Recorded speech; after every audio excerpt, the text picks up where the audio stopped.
রোহিঙ্গা ক্যাম্পগুলোতে গড়ে দৈনিক জন্ম নিচ্ছে ৯০টিরও বেশি শিশু। বছরে যে সংখ্যা ৩০,০০০-এরও বেশি। উচ্চ জন্মহারের ফলে ক্যাম্পগুলোতে মোট জনগোষ্ঠীর অর্ধেকেরও বেশি শুধু শিশু। রোহিঙ্গা নারীরা এমন জন্মহারের সমস্যা সম্পর্কে জানলেও জন্ম নিয়ন্ত্রণে আগ্রহী নন নানা কারণে। পরিস্থিতি মোকাবেলায় কার্যকর পদক্ষেপ নেওয়া জরুরি বলে মত দিয়েছেন বিশ্লেষকরা। এ নিয়ে আরও বিস্তারিত জানাতে বার্তাকক্ষ থেকে আমাদের সাথে সরাসরি যুক্ত হচ্ছেন সহকর্মী মনিরুল সোহাগ এবং কক্সবাজার থেকে অনলাইনে যুক্ত হয়েছেন কক্সবাজার সিভিল সোসাইটির সভাপতি আবু মোর্শেদ চৌধুরী খোকা। আপনাদের দুজনকেই স্বাগত জানাচ্ছি। শুরুতেই আমি সোহাগ আপনার কাছে আসতে চাইবো। আমরা আসলে আপনার প্রতিবেদনেই দেখছিলাম যে রোহিঙ্গা ক্যাম্পগুলোতে গড়ে আসলে দৈনিক জন্ম নিচ্ছে ৯০টিরও বেশি শিশু। রোহিঙ্গাদের জন্ম নিয়ন্ত্রণে তো আসলে অনেকগুলো সংস্থাই কাজ করছে, এরপরও আসলে কেন নিয়ন্ত্রণে আসছে না এবং এর প্রভাব আসলে ভবিষ্যতে কি পড়বে? আপনি আসলে দেখলেন যে কি পরিমাণ শিশু জন্মগ্রহণ করছে, অর্থাৎ জন্ম নিয়ন্ত্রণের যে বিষয় রয়েছে সেটি সম্পর্কে যতটুকু রোহিঙ্গা জনগোষ্ঠী যারা আশ্রিত রয়েছেন তারা যতটুকু জানেন সেখান থেকে মানার প্রবণতা আসলে খুবই কম। সেটির পেছনেও নানা যুক্তি রয়েছে, নানা বিষয় রয়েছে, সবগুলো কারণ হয়তো সামনে আসছেও না। তবে একটি বড় কারণ হচ্ছে অনেকেই মনে করেন যে এই জন্ম নিয়ন্ত্রণ পদ্ধতি যেটি সেটি আসলে একটি তাদের জন্য একটি বাড়তি চাপ, অথবা তারা মনে করেন এটি তাদের জন্য গ্রহণযোগ্য নয় কোনো না কোনো কারণে।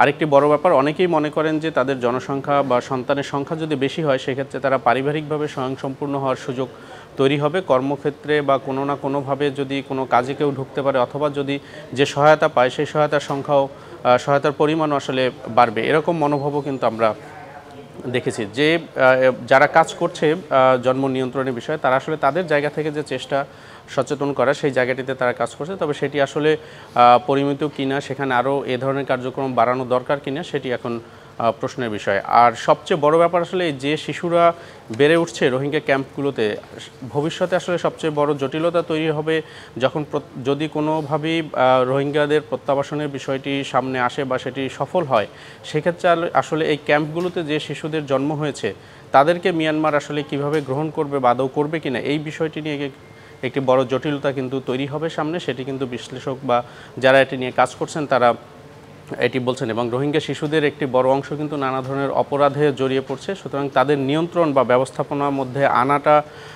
যেটি সবচেয়ে কঠিন চ্যালেঞ্জ বলে মনে করছে স্থানীয় যারা রয়েছেন তারা এবং রোহিঙ্গা জনগোষ্ঠী নিয়ে যারা কাজ করছেন তারা সবাই। সুতরাং যে হারে জনসংখ্যা বাড়ছে সেটিকে সঠিক ব্যবস্থাপনায় আনা, নিয়ন্ত্রণ করা এবং প্রত্যাবাসনের আলো মুখ যদি দেখায় প্রত্যাবাসনের বিষয়টি, সেক্ষেত্রে আসলে এই সকল শিশু বা নতুন জনসংখ্যা যারা ক্যাম্পগুলোতে জন্মগ্রহণ করেছে বাংলাদেশে তাদের বিষয় কি হবে সেই বিষয়টি কিন্তু একটি জটিল আকারে ধারণ করতে পারে বলে মনে করছেন অনেকেই। মনিরুল সোহাগ, আরেকটা বিষয়ে উঠে এসেছে যে রোহিঙ্গাদের ফেরত পাঠানোর যে বিষয়টা, সেখানে আসলে অনেকেই রোহিঙ্গারা আসলে শঙ্কা প্রকাশ করছেন। এই বিষয়টা নিয়ে একটু আপনার কাছে জানতে চাই। আমরা কয়েকদিন আগেও আসলে রোহিঙ্গা ক্যাম্প সেখানে নিউজের কাজে আমরা গিয়েছি এবং অনেকের সাথেই কথা বলছি। তারা কিন্তু তাদের নিজ মাতৃভূমি সেখানে ফেরত যেতে আগ্রহী এবং 16-17 সালে যখন রোহিঙ্গা ঢল বাংলাদেশে প্রবেশ করে, অনুপ্রবেশের ঘটনাগুলো যখন ঘটছে তখনও কিন্তু তারা একই কথা জানিয়েছেন এবং তারপর বিভিন্ন সময় তাদের সেই মনোভাবই আমরা দেখছি। কিন্তু তারা বলছেন যে মিয়ানমারের যে সকল এলাকায় তাদের আবাসস্থল, যেখানে তাদের বাড়িঘর ছিল, সেই জায়গাগুলোতে যাতে নিরাপদ পরিবেশ তৈরি করা হয়, অর্থাৎ যে পরিস্থিতির মধ্য থেকে তারা বাংলাদেশে অনুপ্রবেশ করেছে, বাংলাদেশে এসে আশ্রয় নিয়েছে, সেখানকার পরিবেশ কিছুটা হলেও যদি নিরাপদ না হয় এবং সেখানে বসবাসের উপযোগী পরিবেশ যদি তৈরি করা না যায়, সেক্ষেত্রে তাদের অনেকেই বলছেন যে আসলে তারা কিভাবে সেখানে ফেরত যাবেন। অর্থাৎ রোহিঙ্গারা ফেরত যেতে আগ্রহী না এরকম কোনো বিষয় কিন্তু আমরা পাইনি। তারা যেতে চান, তবে মিয়ানমারে যে এলাকায় তারা যাবেন, যেখানে তাদের বসবাস, সেই জায়গাগুলোতে যাদের তাদের নিরাপদ পরিবেশ তৈরি হয়, তাদের যাতে নিরাপত্তা থাকে, অতীতের মতো ঘটনার পুনরাবৃত্তি যাতে না ঘটে, এই বিষয়গুলোর প্রতি কিন্তু জাতিসংঘ থেকে শুরু করে যারা কাজ করছেন এই বিষয়গুলো নিয়ে তাদের সবাইকেই এই বিষয়টি দেখার জন্য বা এই বিষয়টি নিশ্চিত করার জন্য আহ্বান জানিয়েছেন। অসংখ্য ধন্যবাদ মনিরুল সোহাগ। আমাদের সাথে আরও একজন যুক্ত আছেন, কক্সবাজার সিভিল সোসাইটির সভাপতি আবু মোর্শেদ চৌধুরী খোকা। আমি আপনার কাছে জানতে চাই যে আসলে যে উদ্যোগটা নেওয়া হয়েছে, বলা হচ্ছে যে 1,80,000 রোহিঙ্গাকে ফেরত নেওয়ার একটা উদ্যোগ নেওয়া হয়েছে এবং রাখাইন রাজ্যে যেহেতু আসলে জান্তা সরকারের নিয়ন্ত্রণ নেই, সেক্ষেত্রে আসলে এই প্রত্যাবাসনের উদ্যোগটা আসলে কতটা সম্ভাবনাময়?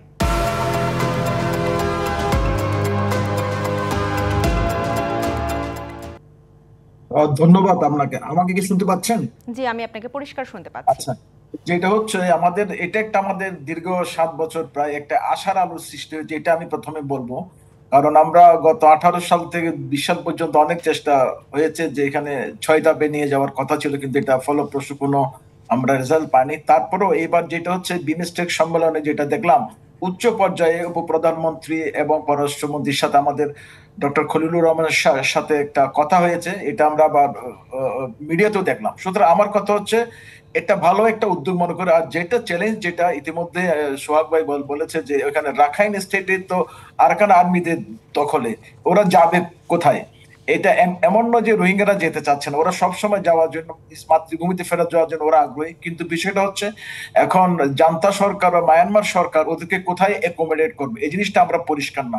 অন দ্য আদার হ্যান্ড, যে 1,80,000 নিয়ে যাবে, ওটা কি ফ্যামিলি কাউন্ট হবে নাকি ইন্ডিভিজুয়াল কাউন্ট হবে? সুতরাং এখানে অনেক কিছু গ্যাপ রয়েছে। সুতরাং আমরা আরো আশ্বস্ত হতে চাই এটা যে ডিটেলস মায়ানমারের কাছ থেকে পাওয়া যায়, কারণ যখন একটা গভর্নমেন্ট কমিট করে, সুতরাং somehow they will accommodate the Rohingya people. তো সুতরাং আমরা ধরে নিতে পারি যেহেতু এটা G2G একটা কমিটমেন্ট হয়ে গেছে অলরেডি, সুতরাং আমরা হয়তো অপেক্ষা করতে হবে এটা কিভাবে, তার মডালিটিটা কি হবে, যে কোথাও ওনারা ওদেরকে অ্যাকোমোডেট করবে। আর রোহিঙ্গাদের অবশ্যই ওরা চায় একটা সেফ জোনের কথা ওরা বারবার বলে আসছে। সুতরাং এটা একটা বড় জিনিস, কারণ আমরা চাই না যে একটা সাস্টেনেবল রিপার্টিশন, আমরা চাই যাতে এটা আবার ব্যাকফায়ার না করে। সুতরাং সবকিছু মিলে আরো ইন ডিটেলস হওয়া উচিত আর কি। আবু মোর্শেদ চৌধুরী খোকা, আপনার কাছে আরেকটা বিষয় জানতে চাই যে বলা হচ্ছে যে এই যে 1,80,000 রোহিঙ্গা, এনাদেরকে আসলে যোগ্যতার ভিত্তিতে সিলেক্ট করা হয়েছে। সেক্ষেত্রে আসলে এই যে যোগ্যতা আর অযোগ্যতা, এই মাপকাঠিটা আসলে কিসের মাধ্যমে আসলে বিচার করা হচ্ছে? আমরা যেটা আগে থেকে দেখেছি, মায়ানমার একটা টার্ম ছিল, ওদের একটা আইডি কার্ড দেয়, যার ওরা ওদের যেহেতু 80-র দশকে ওইটা ক্যান্সেল করা হয়েছে, ওদের একটা নাগরিকত্ব বা টেম্পোরারি না একটা কার্ড ওরা ইস্যু করতো। সুতরাং আমার মনে হয় যে সিলেকশন প্রসিডিউরটা ওইটার আলোকে ওরা করছে। সুতরাং ইন ডিটেলস আমি হয়তো বলতে পারবো, কিন্তু তারপরও আমি যেটা বলছি, ওদের একটা নাগরিকত্ব টেম্পোরারি কার্ড ছিল, যেটা জান্তা সরকারের কাছেও রেকর্ড আছে। আমার মনে হচ্ছে ওইটার ভিত্তিতে ওরা এটা একটা সিলেকশন প্রসিডিউরটা ফলো করতেছে আর কি। আবু মোর্শেদ চৌধুরী খোকা, আপনাকে অসংখ্য ধন্যবাদ আমাদেরকে সময় দেওয়ার জন্য এবং আমাদের সময় দিয়ে আমাদেরকে বিস্তারিত জানানোর জন্য। ধন্যবাদ আপনাকে।